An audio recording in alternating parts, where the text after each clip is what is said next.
Hello, Moving Trans History Forward 2023. I'm Erick Jackaman, and I'll be talking to you about how computational network analysis can be used to explore transgender film festivals.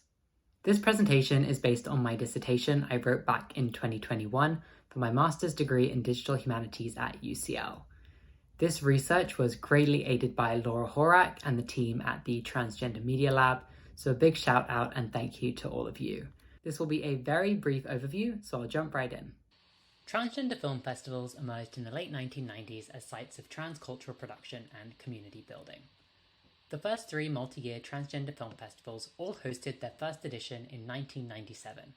There was Counting Past 2 in Toronto, the International Transgender Film and Video Festival in London, and TrannyFest in San Francisco, which is now known as the San Francisco Transgender Film Festival.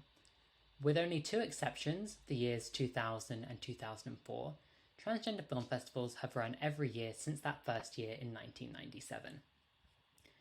Each of these first three trans film festivals hosted an edition in 1997, 1998, and 1999, with none of them hosting an edition in the year 2000. This marked a distinct break in transgender film festival activity at that time, so I decided to compare those first 3 years with a 3-year span 20 years later, so 2017 to 2019. So the main focus of my research are the following questions. How has the global network of transgender film festivals changed between those two time periods? And how can computational network analysis be used to explore transgender film festival programming? So you may have heard the term film festival network. It has appeared as a key concept in many major film festival publications as a metaphor. However, network analysis as a method has been vastly underutilized in film festival research and also in trans studies.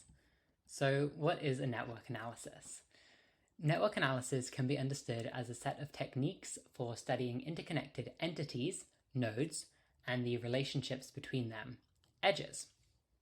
A film, for example, can be seen as existing in a pairwise relationship with a film festival edition, if that film screens at that film festival edition. So in this example, film and film festival edition, represented in circles, are nodes, and the edge would be the black arrow with the words screened at, because that represents the relationship between those two nodes. The nodes and edges that I used in my research are shown on this page. The properties of each of these nodes are also shown. For example, the properties of film that I investigated were title, release year, duration, and genre, and the data types of those properties are also given. The primary output of network analysis are network statistics. I use Neo4j, the query language Cypher, and the programming language Python to conduct the network analysis in this research.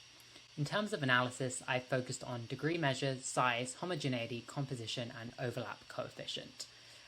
So onto the findings.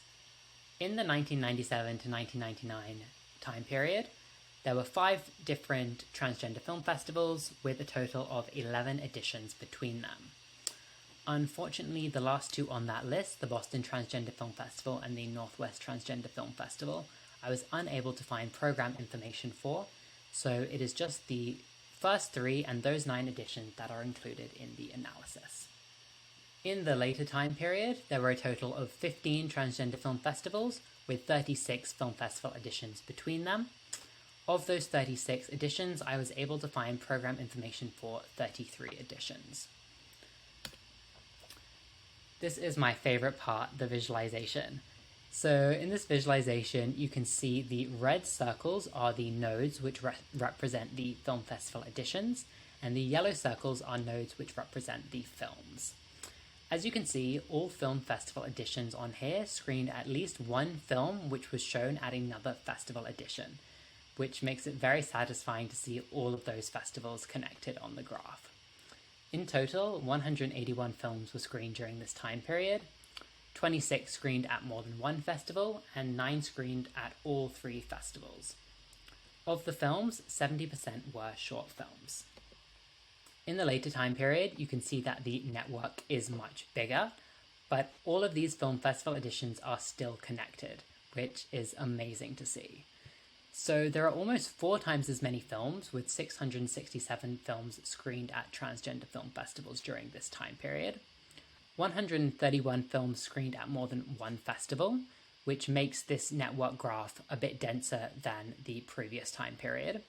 And 46 screened at least 3 times. And again, similarly, 75% of all films screened were short films. I used the overlap coefficient to measure similarity between film festival editions. The overlap coefficient can take a value between 0 and 1 and is measured by taking the size of the intersection of 2 sets and dividing by the size of the smaller of the 2 sets. The greatest overlap similarity between any film festival editions was between the Transgender Film Festival London 2018 edition and the Kiel Transgender Film Festival 2018 edition, with an overlap coefficient of 0.71. Interestingly, the second greatest similarity between any 2 editions was between the 2017 editions of those 2 same festivals. Now, a network analysis can only show patterns, and it doesn't show whether these film festivals intentionally screen similar films or if it's a complete coincidence. Further research on this would be best conducted in a qualitative form. So I'm pretty much out of time, so a quick summary of my findings. All film festival editions in each of those time periods were connected by screening at least one film which screened at another film festival in that same time period. Additional analysis that I also covered in my research included looking at the most screened films and most screened directors, as well as production country. So if you're interested in any of those findings, please do reach out. Here is a quick slide of my references if you want to pause and take a look. And just a final thank you and my email in case any of you want to get in touch. Thank you so much, Moving Trans History Forward, for having me, and I look forward to answering any of your questions.